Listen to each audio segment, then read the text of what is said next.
Hello guys, gagawa ko ng bulaklak sa patay. Lagyan ko na ng ano, yung bago ko inumpisan ito. Ilagay ko muna sa cartolina, tapos nilagyan ko ng ginawa kong bulaklak na ano, yung paper, and then ito yung plastic na ano, na bulaklak. Papatong ko dito sa ibabaw. Katapos nito, i-stapler ko sa gilid-gilid para hindi sila magka-hiwalay. Lagyan ko ng mga stapler sa kabilang dulo. Katapos nito,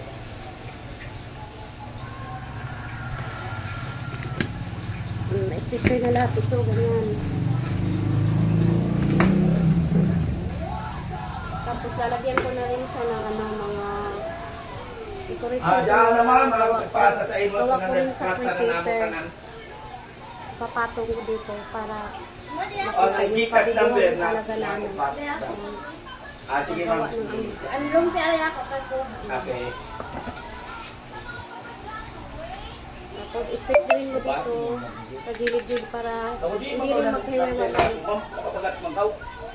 Ikaw lang bahala kung i-shuffle mo lang yung ano, yung paggawa ng mga decoration na ilalagay mo sa ibabaw ng bulaklak mo. Gaya nito ko, iba na namang design. Papatong ko naman dito, tapos istapleran ko na naman. Ayan.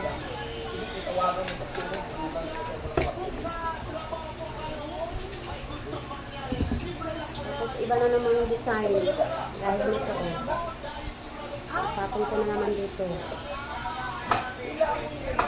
Ganun din, istapleran din kag sa gilid-gilid.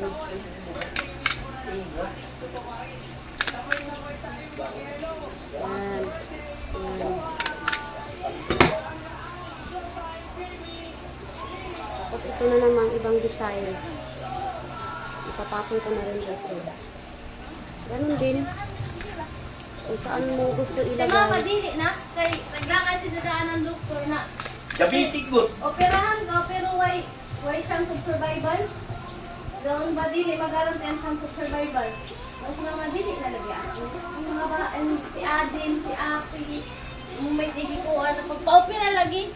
Hindi mo ipilit lang yun. Aray siguro ilang kwarta. Si Tyrone, mula ko kasi Tyrone naman.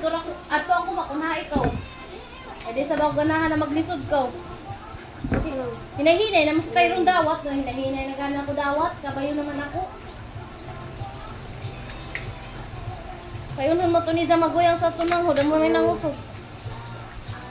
Pati sila ni Auntie Marlene. Nagabi panupong nga. Makita. Ani sa kudit strus ma. Diba dire? Dari na gud sa imabaw. Kaya na makita na ugat sa ubos. di na tumukuan lagi. Tapos kabdugangan na sa dugo ka. Bigi. Duwa ka mag.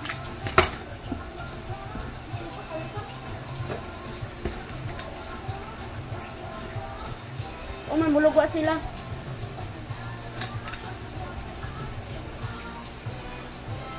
Kuan ra kan doon. Ihatag na kanta ng kunis ko.